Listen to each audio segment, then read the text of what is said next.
So, Huskies, for the puyat pa ang mga person. Pero laban lang, ganito talaga, nag-e-event.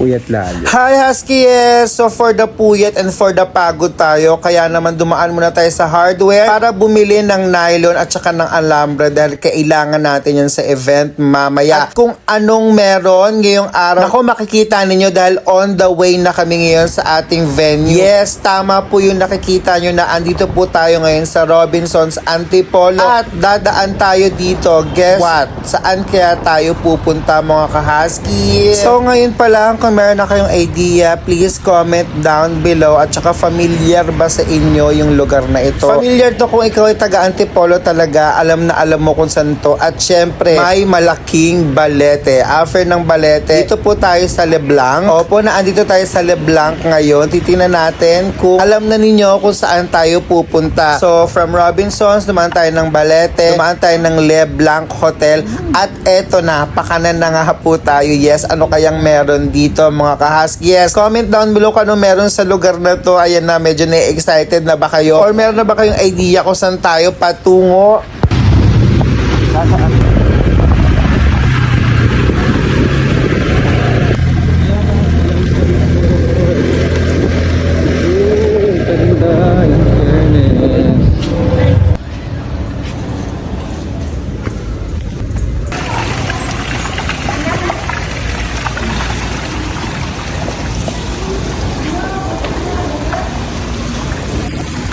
Correct, Huskies! Welcome to Alysa Resort. Dito lamang yan sa Antipolo, sa may Taktak Road malapit na madadaan ng Robinsons Antipolo City. And here's Gilbert Musni. Yes, siya po ang gumagawa ng backdrop natin for today.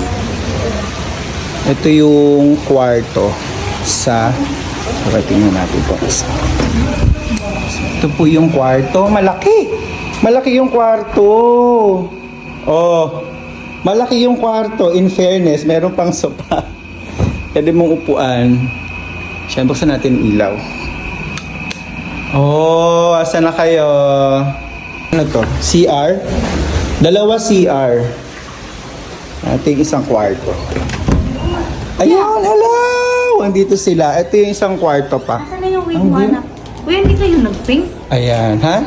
Pink ba? Wala kayong sinabi. Wala, nagsabi ako sa DC. Kailan? Bawal mag-dark color sa pink. Tapos may couches, 1, 2, 3, 4. Merong Heart, Alysa Resort. Ayan. Ito yung view. Dalawa pala siya.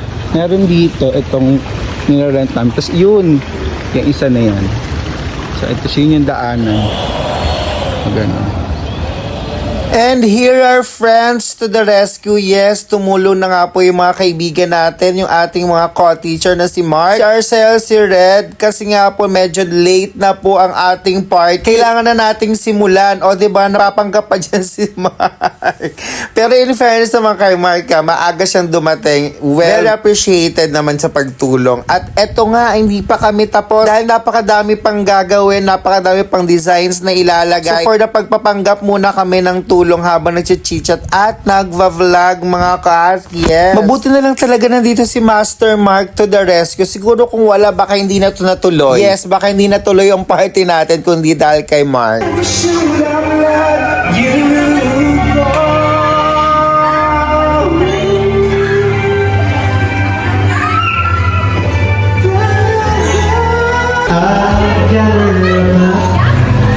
And there she is, our birthday girl, Kylie, at hindi siya pinalalabas ng kanyang mami. Bawal daw. Kasi mawawala yung element of surprise. At saka pag nakita niya yung pool, nako baka malungkot. At gusto nang maligo, ayaw na mag-party. Well, in fairness napakaganda nung design na gustuhan ko. Tapos yung mga loot bags, especially yung cake. Grabe, napakamura, napakaganda, napaka-elegant, at higit sa lahat, napakasarap po ng cake. Opo, kung sino man po ang nag-sponsor, kung sino man po ang gumawa ng cake na to. Napakasarap po, grabe. O order po ulit kami sa inyo kapag may event na at least nalaman ko na ito ay napakasarap, napakamura, grabe at napakaganda. For guidance for our opening prayer. Pray, amen. Bigyan na natin po ng souvenir ni Kylie.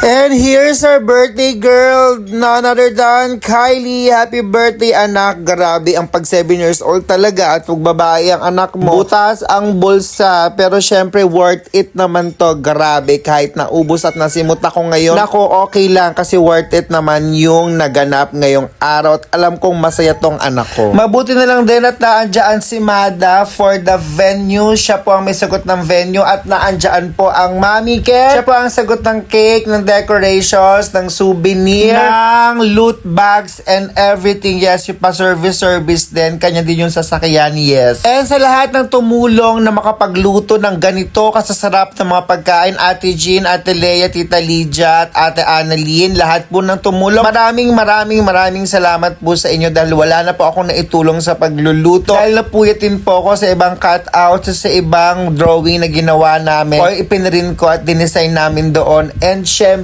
may trabaho din po ako, hindi na rin po ako nakatulong. Maraming salamat po. Marami pong nasarapan sa ulat at marami pong nakapag-take out. Yes, yung mga nag-take out po dyan, shout out, comment down below. Pero syempre ang pinaka-importante sa lahat ay ma-enjoy ng anak ko yung birthday party niya ngayon. Kaya naman yung event kanina, pinaspasan ko lang, tinapos ko lang ng lahat ng 7 traditions. Tapos yung natapos na, nabigay na, naabot na lahat ng ceremonies, natapos na, ayan, pinag-swimming ko na siya. Dahil pagkabata nga naman, ito ang pinaka-gusto at pinaka-aabangan. At lahat naman nag-enjoy na. Saglit lang po yung events, tapos lahat nakapag-swimming na. Actually, nakapag-swimming din po ako dyan. Most importantly, maraming salamat po, Lord, sa good weather. At nairaos po namin ang birthday party. Sa gustong mag-book dito sa Eliza Resort, it's 8 a.m. to 6 p.m. 10,000 for 40 packs. Kapag kasumobra na po, 100 na po per head. Meron pong 2 kwartong malalaki. Meron pong 2 CR. May video okay. May refrigerator. May kalan. Pero pag ginamit po yung kalan, may bayad po na 200 pesos. May mga lamesa din naman. Kaya naman kung nag-enjoy ka at nagustuhan mo ang ate ko 10 for today, please do share. Tap the screen. Heart po. Mag-iwan po ng bakas. Paalam, Huskiest!